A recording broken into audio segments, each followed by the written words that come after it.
Empower your leadership journey with the CEO Series. Whether you're at the gym, strolling, or commuting, our impactful dialogues with world-class leaders are just a click away. Immerse yourself in the minds of visionaries shaping today's most influential companies and innovations. It's not just an interview. It's a masterclass in leadership. Don't miss out. Available on Apple Podcasts, Spotify, and major streaming platforms.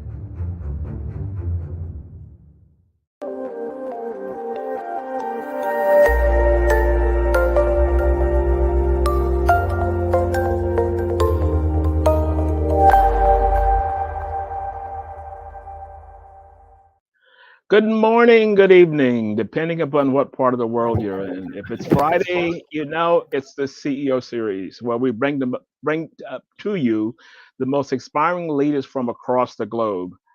And today I want to welcome my very good friend, Bryan Wempen, who's a luminary in the realm of leadership. He's an author, entrepreneur, mental health addiction recovery champion. His career is a tapestry of resilience, from strategic pivots, just remarkable achievements. His new book, F the Demons, Redefining the Normal, tells this powerful story about transformation, showing how essential to be open and to redefine what's considered normal by society, especially in addiction recovery. So with that, I want to welcome Bryan. How are you, man? Oh, my friend, it is so good to see you and visit with you. I'm doing well, and we're about 10 years overdue of Yeah, actually catching up. So, but yeah, it's it, great it- to see you. it's It's great great, to it's great to see. great to hear. You know, the key that I love about this show is that I get a chance to talk to all my friends who I haven't talked to in a while, who's all doing great things, and we get a chance to kind of share to the global audience that we have. Yeah. Yeah, no, it's and it's one of the absolute positives of social media is I get to see which country and what Ron Thomas is doing. Yeah. So I get to keep up that way. Okay, cool. Okay, you got me on that one. So let's talk about your career. I mean, like, you've gone through a lot of challenges, but one of the things I've always admired, from you, and looking at the challenges that you've gone through, you were always able to kind of bounce back, and now you're. I'm going to use this in a way that, and you'll understand what I mean. You're at the so-called top of the pyramid. Now you're guiding other people. But walk us through the journey as to how you arrived at that spot. Yeah, and like most people, we and thank you for the for the invite to be here, by the way, first and foremost. It's an honor to spend some time with you. I really respect just the conversations, so I tune in like everybody else. So but it's interesting. We all have these chapters or phases in our career, in our life. I mean, they're intertwined. And that all started out. I mean, it goes way back, right? I was very lucky to have incredibly hardworking family. Like, origin story came from really hardworking people, and so I don't know any different. If I don't understand something, then I'll just grind it out and try and work harder than people. Hmm. And even through all the different navigating different career changes and life changes and, challenges with, both, just emotional and mental health and addiction. At the end of the day, the core was, I just got to keep working harder, Okay. because it's, I'm not able, I didn't have the facilities so much to be smarter about it, because I was navigating a whole bunch of side things that were impacting everything. So I just kept working harder, which is, it's not always, that's not always the best answer, Yeah. because your work-life balance, which, we'll probably talk about at some point, it gets thrown into complete disarray. Right. And then, so instead of being your other isms that Yeah. come into play, get compounded by, work, being a workaholic. Hmm. Because that's the only way that I felt I could take control throughout my entire life was like, I just got to work harder. Yeah. But as you mentioned that, did you see that as kind of, now that you look back on it, because the insight always comes once you reflect on that. But staying focused, that if you were stayed focused on work, you could kind of navigate. Whereas if you didn't, it was 1,001 things coming through at one time. Was that kind of an anchor to, I need to stay focused?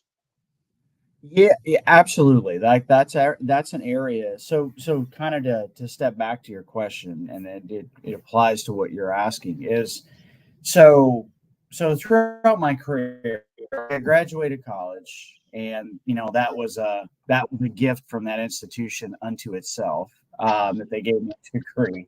Um, and as I rolled into like early career, that was one of those things that, just was, I was in full like raging addiction at that point. And Okay. so, um, and didn't really learn, like, I just kind of needed to conclude that and move on to the next, and then fell into something, kind of fell into HR, oddly enough, um, early on. And it was one that, if I worked hard and I was smart enough to comprehend, at least at that time, kind of what the mission was and what was most important, and I was able to focus on all of the things that were most important to that organization, and Okay. take and kind of eliminate the noise. And I've always been able to do this, is really kind of get to what the core focus is, and then just completely hit the gas on that. Hmm. And because of that ability to do that, even at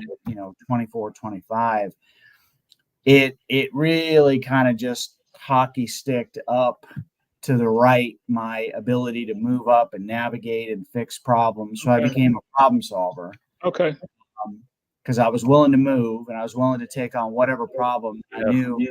knew that, and there was just tons of opportunity. And so, and tons of opportunity that took me to, to different parts of the world, different parts of the country. Like, I had a ton of responsibility, had no tools to actually communicate or manage. I mean, it just, as I was moving up in my career, the tools that I were using to cope and navigate the stress and what the responsibility was increased use of alcohol. Luckily, I'd left drugs behind, thank God, because I'd be dead.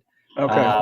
I figured that one out, but then the alcohol was just that was my go-to coping mechanism. I didn't have those skills. And so, on the surface, I was very successful.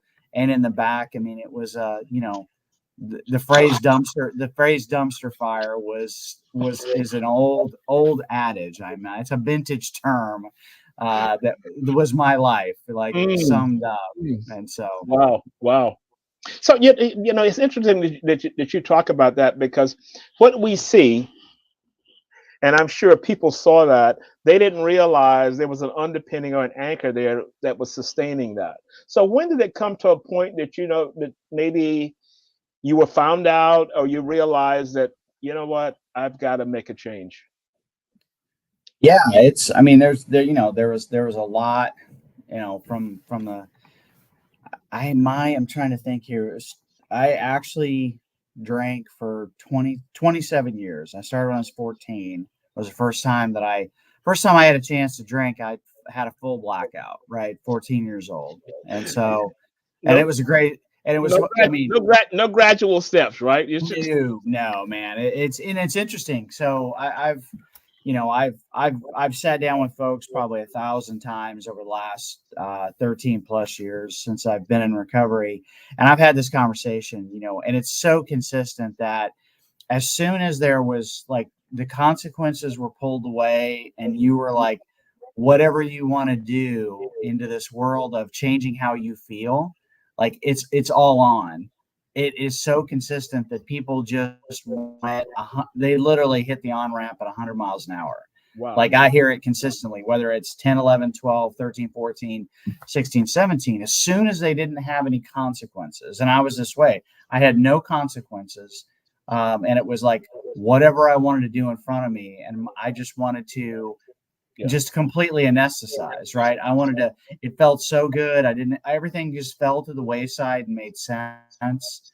And I remember it as clear as we're talking in this conversation right now. Like I remember that so clearly to the point that I blacked out. I don't remember that, but it just was one of those, and I'm like, oh, I fit in, right? It was with older kids, like it was an older kids party. And I was pretty good in sports. And so we were just me and another guy were like the two people that got invited that were the young people, the freshmen in high school, and it was all seniors. But we were sports, right? We started on the team and we went and it was wheels off. Like it was like, and it was next day, I got sick, and I think there might have gotten in a fight, who knows. And the next day felt like death warmed over, and I couldn't wait to do it again. Like Wow. I was like it literally was okay. Now that makes sense to me. And so there was a consistency there. And that worked as a coping skill. And you hear this. That worked as my coping skill until it didn't. And then it really started to be the anchor, right? So that's the interesting thing about like the, kind of the dependency or the disease of addiction is it works until it doesn't. And then it literally convinces you that it's working until you get to the point. And this kind of, to answer your question, I was at an HR conference, like again, and it had been progressing for a couple months that I had crossed the, I don't give a shit line. And once that line got crossed, it's one of those things that I'd always kind of manage the destruction, right? But I crossed that imaginary line of I don't care. Like I literally it wasn't so much a conscious thought, but unconsciously I just didn't care anymore. Wow. And that progressed so fast over a couple months, and it was interesting. So kind of what came to an end, the found out piece, right? Like it was interesting because social media was just taken off, and there was going to be a lot more visibility that was super transparent. And I literally had just a moment of clarity that it's, everybody is really going to understand who I am, like truly. Found out. And so I think that contributed to it kind of contributed to the equation, starting me piecing together. Then I felt miserable. I just had to do something different because I didn't know if I was going to survive. And that was the clarity, is like, I might be in a, I could go into a blackout and take, hurt somebody driving or something, or, could end up taking my own life. Like, it was really significant inflection point. And so I made a decision, and I said, I'm going to call somebody that I know is in recovery, has been a long time, that's a friend. And I reached out, and he was ridiculous. He was more gracious than I had been in our relationship, and he never missed a beat.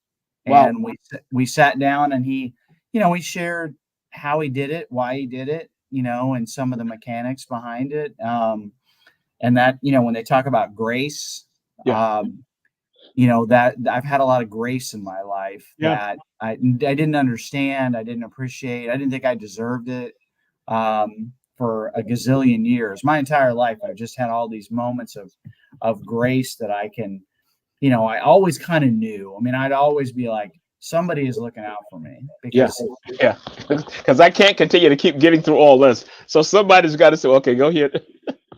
Somebody, something that I can't explain. I don't need to explain has at least got, maybe doesn't have my back, but at least they got my hand to pull me out of the fire, or out of in front of the truck, So Mm. You know, as you tell that story, you talked about when it all came to a head was in an HR conference, and that was kind of the moment. And we'll get to that in just a bit. But people that suffer from any kind of addiction, they have signals, and it may not. They may have 5 signals a week, but for some reason, at one point in time, something pops up and says, "You know what? I really need help." Is that kind of what you went through? And you had gone through signals and because from 14 years old to college to working, still being addicted, something had to, and I'm sure you had a lot of flashes during that time. yeah. I mean, it's I got exposed to recovery through different people, and I had tried a few times because I knew, I knew that life could be better. Like I saw that, but you just don't process it that way when you're so into, like, you're so in your head. And so it really was like, I to this day, I it's hard to, I can't explain it. Okay. Right. It's one of those things that, like, there wasn't, like, it wasn't a big, like, I've had some really, like, really significant, humiliating, illegal, like, I can go down the list of things that have happened in Yeah. my life that Yeah. I somehow got on the other side of, right? This wasn't, and sometimes that's what it takes, right? You need something significant, whether it's, and it could be like the threat, like it could be jail, right? It could be jail, it could be hospital, it could be like, a personal plea from family and friends. It could be, threat of loss, losing your relationship, losing your job, losing all your money. There's a lot of different Hmm. um, kind of springboards to get people Okay. to take a hard look at recovery. Yeah. And I don't know. It just was, wake up, that the morning. It was in Chicago, um, on May 9th, 2010. I woke up and went, Oh. I have got to do something different going forward today. I've got to do something different because Okay. I this is not going to end at all well, and I've got an opportunity to maybe try something, at least try Okay. something. Okay.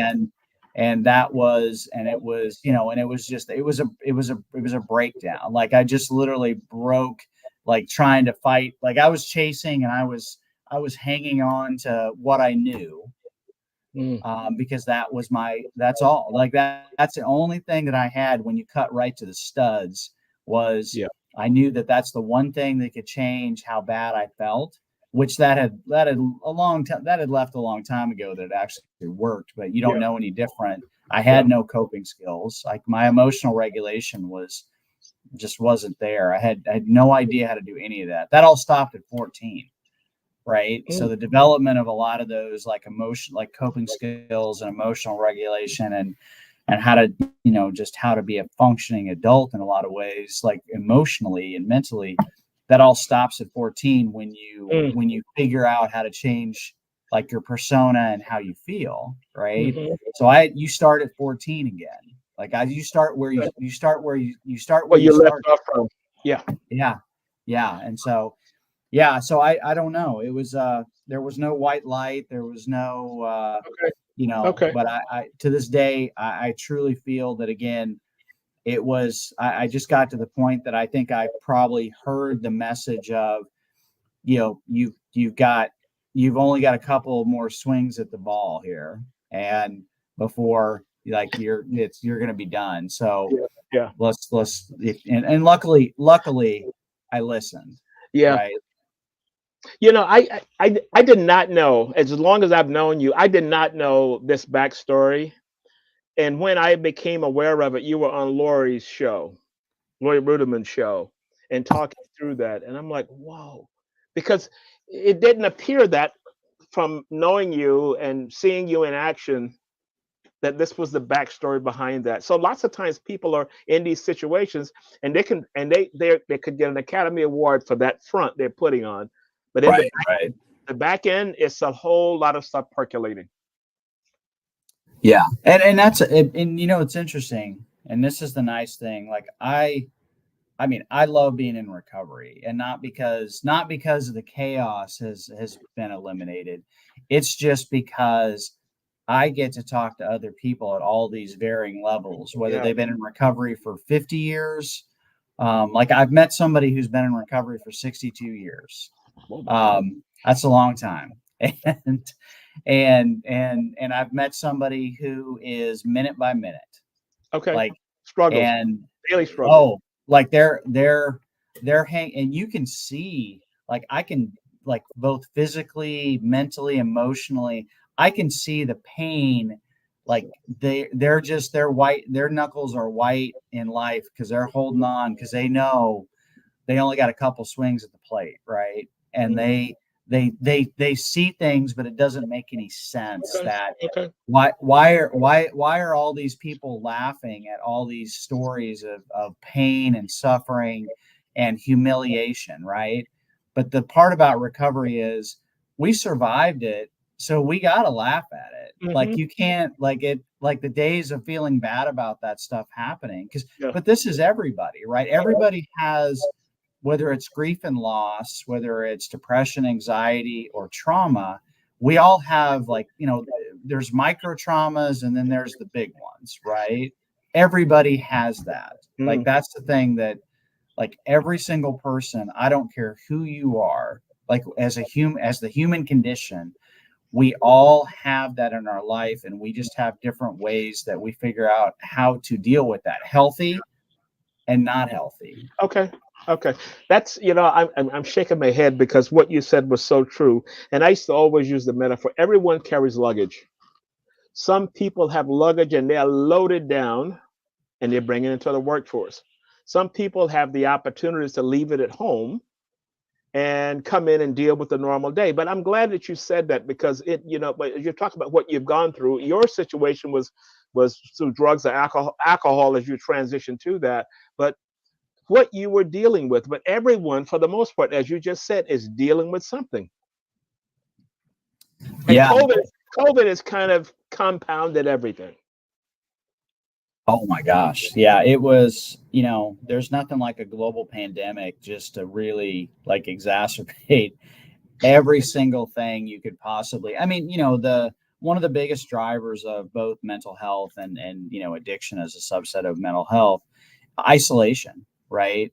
Like isolation is a killer, whether you're, like, it doesn't matter, like whether you're, a child or you're an elder, right? And everything in between. Isolation can really truly be the HOV lane to get to places that are not great. Yeah. Way quicker, and Yeah. we're just not designed that way. I mean, there's a difference between isolation and aloneness, right? Okay. I read a book years ago, and it took me a year to read this book. It was such a incredibly dry, horrible read, but I was Couldn't get into Osho. it. Yeah, Yeah. like, and this book was so difficult to read, but it was all about the concept of aloneness, where Okay. you can be alone. Like, you could have aloneness with yourself, spiritually, physically, and really kind of be inspired and actually be refreshed by that.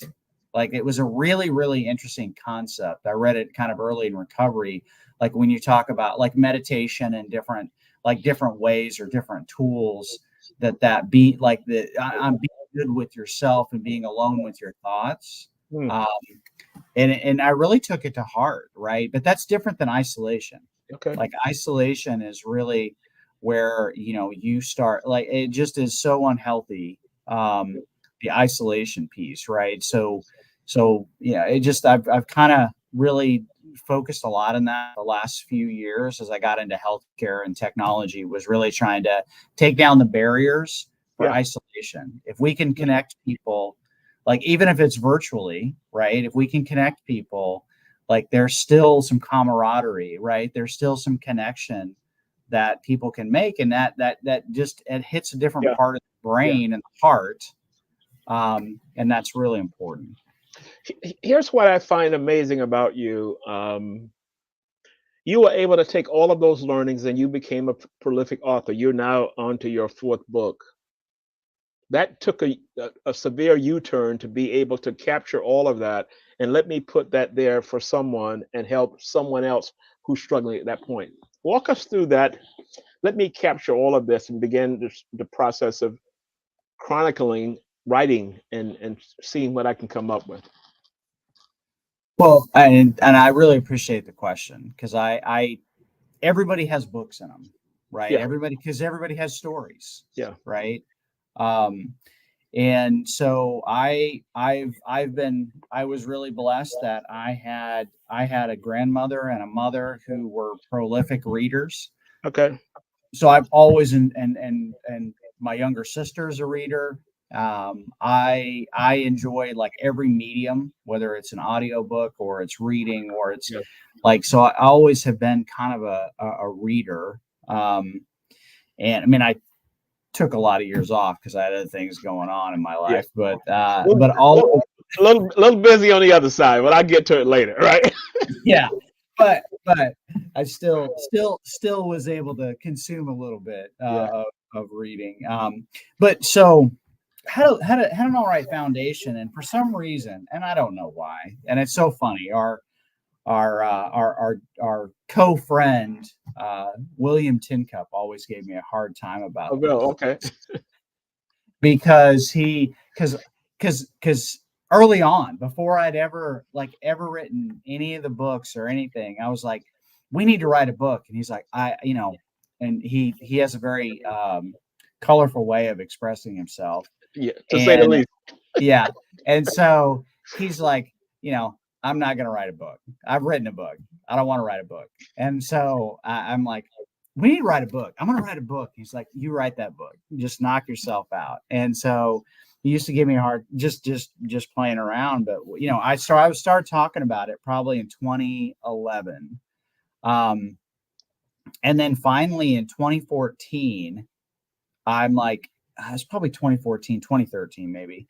I just decided, like, I think I'm going to do it. So I started doing some research, right? And I was in recovery, and I started doing some research. And then I'm like, what am I going to talk about, right? And how am I going to write it? And I struggled with that.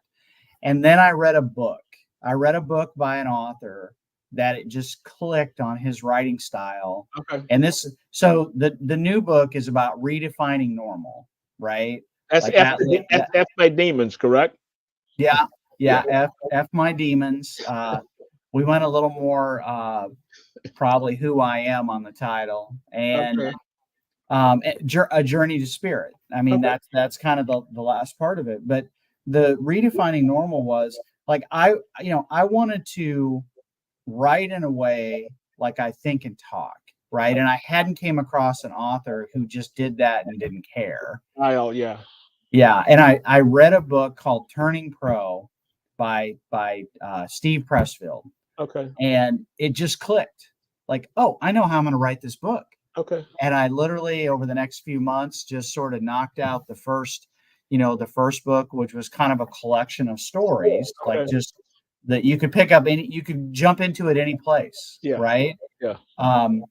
And I got to I was like, okay, man, I'm running out of content. I'm running out of things to say. So I reached out to a handful of friends like Lori Rudiman, Jay Coons. Okay. Jay was on the show. Yeah. And so I'm like, can you guys write me a story? I need to finish my book out. And I think they're great writers and they're great storytellers. And so the handful of folks contributed a story to that first book, right? Which was really special to me. They took the time to do that, to finish it out. Okay. And so that really kind of gave me the confidence that what the book writing process was. And I got a publisher, and she was incredibly supportive and has kind of guided me, and we still work together today. Wow. And that was 2015, published the first one. And then almost 4 years to the day, published the second one, Sober is Better. And I got a little more into my story versus stories, right? It was the earlier part of my kind of just, upbringing, and then getting into career and stuff. And I kind of stopped there because I hadn't really unpacked those bags. I talk about this all the time, right? Yeah. You got to sometimes you're just not ready, and you don't have the tools to go there, to unpack, to go there, right? To unpack what you need to unpack and work on, right?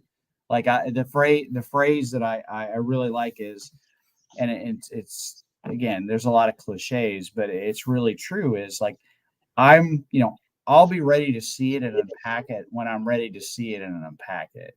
Okay. Like, I just, I really believe there's guidance, in the world, that it's like, okay, I'm ready. Like, I can deal with that now because I've got more tools, and I'm ready to do the work to actually figure this out and fix that. So so the mindset had to come there to that realization, say, okay, let's try this now, as opposed to just sitting there and said, okay, I'm going to start, and where do I start? That's it. Really, truly is. And the second book was harder to write than the first, because I knew more, right? I was a little more educated on the process, so I started overthinking things, and I tried to write it a different way.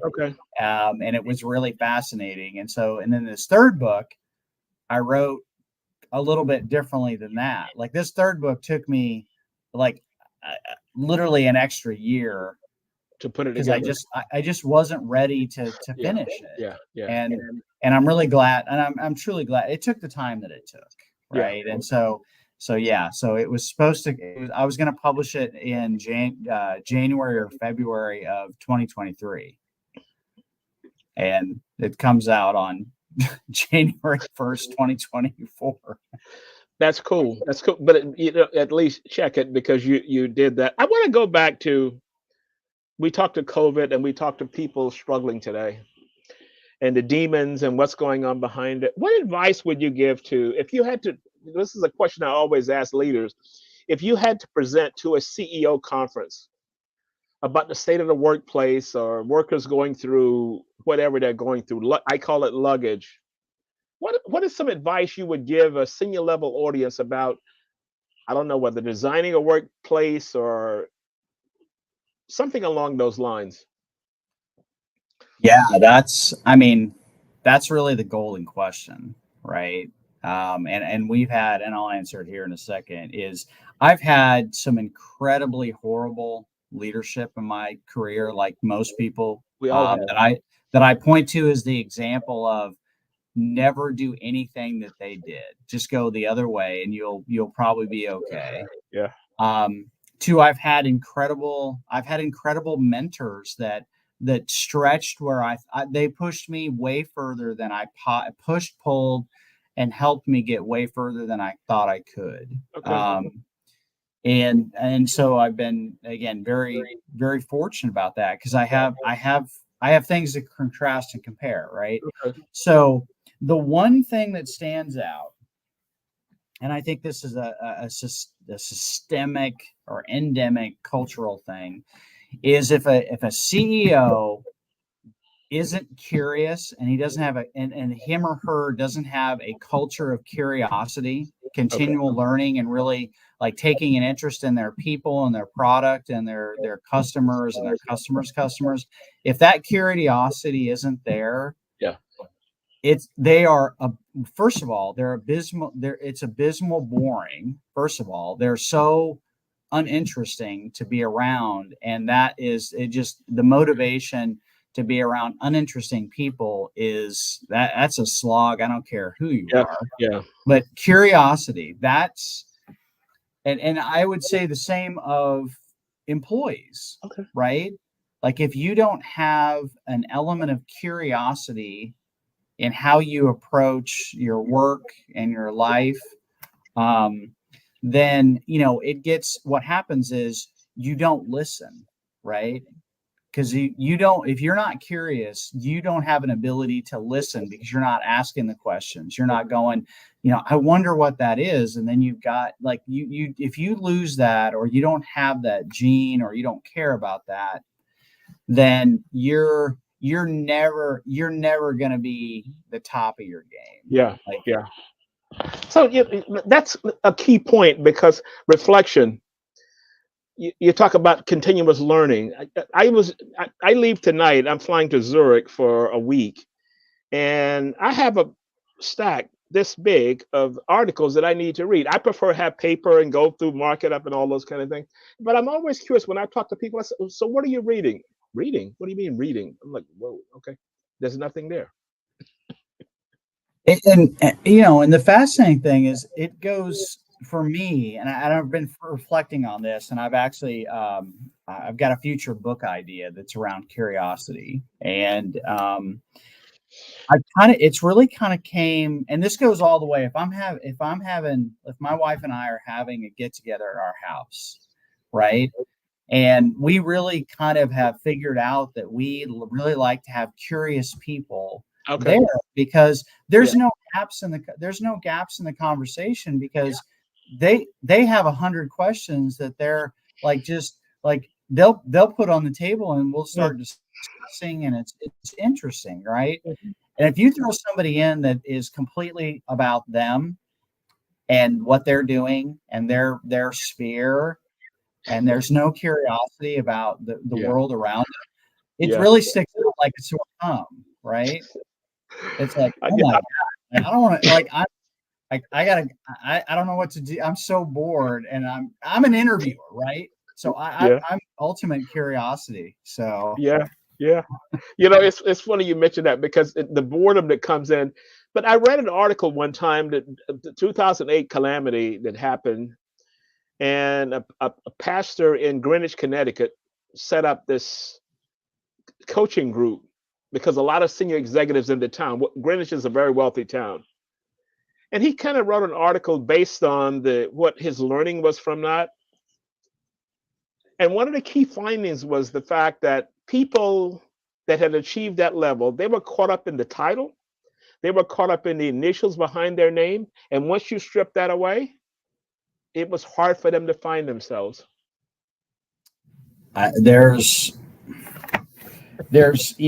again, anybody that's listening to this, the one thing you can do is ask yourself, am I a curious person? Yeah. Right? Not because I'm curious, because it's going to get me somewhere, or Right. there's Ulterior motive. Yeah.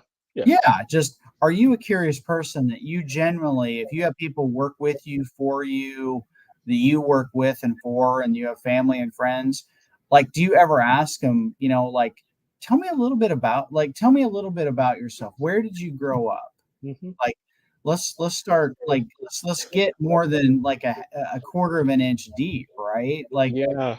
I do, I literally, I do that all the time, because, Mm. like, and sometimes it's about work, right? That's where we start, but that's never where we end. Right. Because it comes down. Yeah, work is easy because it's a topic that everybody can Yeah. kind of Yeah. progress on. But then it's immediately like, I want to go deeper than that, because Yeah. that's interesting because it's a part of your life, but I really want to get to like the good stuff. Yeah. I do a session. Well, I used to do a session in a leadership development program that I had done, and one part of that exercise was to talk about an influential person outside of work that has an impact on your life. And when you saw these adults talking through this, sometimes you could feel the emotion. Their voice would break when they talked about the lessons they learned from their grandmother, even something as simple as cooking in the kitchen. One gentleman told a story about his babysitter was his grandfather, who was a CEO at a firm, and he sat there every day. But his grandfather would have him sit in meetings. He didn't know what they were talking, and then after the meeting, he would give him an insight as to what it was about. So when you reflect back on how we've gotten to be where we are, a lot of that comes from not from a college professor, not from a bad boss, good boss, but it's just the foundational stages of learning. Have you found that? Oh yeah. Yeah, it's, and I'm a lot more like, the older I've got, and especially again, and I said this earlier, I'm so thankful that I'm in recovery, Yeah. because I've got a group of, could be complete strangers, Okay. that I can sit down with. Like I go to, recovery meetings, and I can sit down with a complete group of strangers, and I can hear like real things that are going on in their life, Yeah. and I can share real things that's going on with my life, and I care and they care about what's happening to me in that moment, right? And so I've been able to now appreciate that, and I'm able to reflect back, right? Who has impacted my life, and it's so much. It's the lens has changed, Yeah. right? I was very resentful of my father for years. Okay. Years. Like my whole goal growing up is I didn't want to be anything like him. I didn't want my personality like him. And it was impactful in the sense that I wasn't trying to be myself. I was just trying not to be somebody else. Yeah. Right. There's a lot of energy there. Yeah. That wasn't healthy. But now I see why he was, how he was, right? And that wasn't, a lot of that wasn't by choice. And just now that I'm able to reflect on it, he was, him and my mother was just unconditionally, just great, right? I mean, we had our, we have our stuff, but Yeah. relative to, We all do. I never ever had to wonder if my mother had my back. And because she grew up, right? We talk about this is the environmental stuff, right?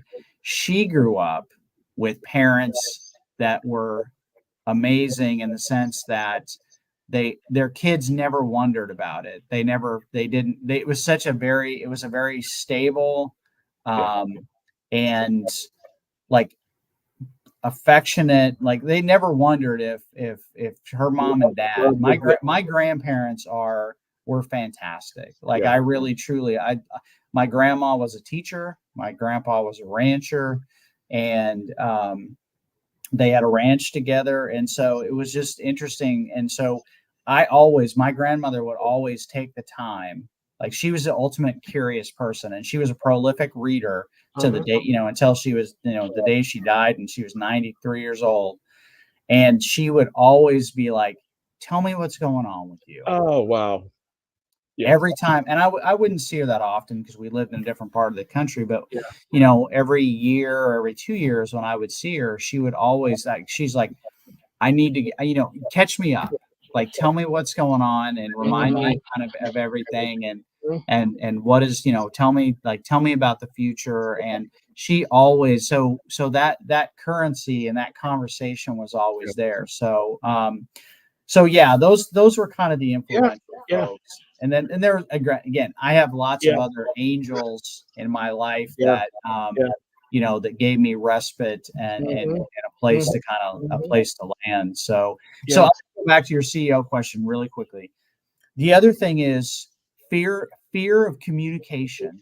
Like you've got to get, like if you're leading a company or you're an employee, it doesn't matter. You've got to communicate, and you've got to get over the fear of the fear of communicating, of really what's going on and kind of how you feel things, like, and where you're at, like, which is part of curiosity. Like you've got to get over that, because the lack of communication is a culture killer. Wow, that's amazing. So when you talk about your grandmother, and your grandfather, I grew up in a household in the deep South back during the time it wasn't a cool place. But I've always said my parents, my father owned a taxi company and my mother was a housewife.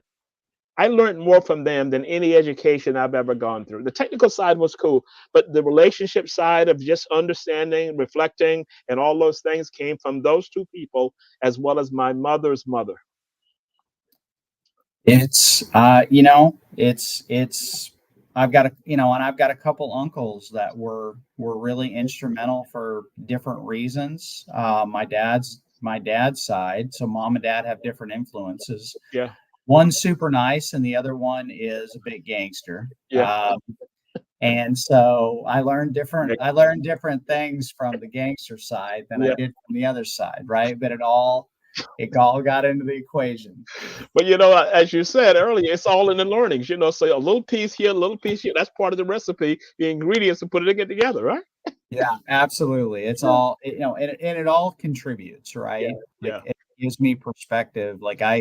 It gives me the ability to be around a lot of different people. So as I moved, like I grew up in the Midwest, right? Midwest where, the only person of color was, basically somebody that was Hawaiian, Okay. right? Like Okay. eighth Hawaiian. Yeah. It was a very small rural place in the Midwest, right? It just not super diverse. First job out of school, I moved to Atlanta, like right in the middle of Atlanta. Okay. And Very diverse. Yeah. I absolutely loved it, right? Yeah. I loved, being a, the quintessential minority there. Yeah. That was I was 25 years old, and that was one of my biggest learning curves Okay. was my time culturally in Atlanta. And it really, again, I grew up with a family that I was very lucky. We talked about those things. We talked about like the world is different when you get away from like Midwest, right? And everybody's the same. Yeah. My dad, the only conversation, real quick, the only conversation that my dad really ever had with me as an adult that was like wisdom was he said that, look, man, people might look different, act different, talk different. Like he just kind of laid it out. He goes, but you know what? And he related this back to being in Vietnam. He's like, you know what? If somebody's laying there bleeding or you're laying there bleeding, he goes, it doesn't matter what color you are. Yeah. He goes, we're all exactly the same. Exactly. Yeah. And he goes, so just remember that as you go into the world and you get around other people. He goes, we're exactly the same. So don't. That was the one thing. That was the one lesson in my lifetime that I remember him like actually like having a conversation. Okay. He wasn't a big talker. That's probably. Okay, cool. But the learning still came from that. So as we begin to close out, one of the goals of the show is to bring together people like yourselves and talk through the struggles, because so many times, specifically in social media today, we see the top of the pyramid. We see you in Oklahoma giving a big speech and we think, wow, but how do you get there? And this is what we try and capture on the show. So any last minute thoughts as we close out? It's one, self-care, right? If you don't take care of yourself, like emotionally, it just all like taking care of yourself is where it all starts, right? Okay. And I think that's one of the areas, like from a self-care standpoint, at every level, is being open to investigate that. You don't have to be perfect at it. Nobody's perfect, but you got to be open to hear the message, right? Okay. Like maybe there's some things that I can do differently. Okay. And being the open-mindedness around that, I think is really critical, because that's going to get you that people are going to see that, and they're going to want to spend time with you and maybe listen to what you have to say, or tell you something important that you need to hear, right? Because you're approachable. Yeah. But that self-care keeps you healthy, like, and I think that's really important. And to be curious, man. I'm going to go back to that. If you're not curious, it shows up, like, and maybe it's only because in my life right now, it's so important that I just really don't like want to spend a lot of time with people that are not curious people, in the sense that like if just all you got to do is ask, like just ask anything, like ask, like it doesn't matter the question, just ask a question that's not about you, and we're off to the races. So Go a little deeper. Bryan, thank you so much, man. What time is it there? It is it's 8:48. Okay, 8:48. So thank you for getting up for this for me, and we'll be in touch. So I need you to hang on as we begin to close out. Sure. Yep. Okay. Gotcha. Thank you so much thank for you. being a guest. Absolutely. Take the CEO series with you anywhere, anytime. All episodes are now available on Apple Podcasts, Spotify, and major streaming platforms. It's not just an interview.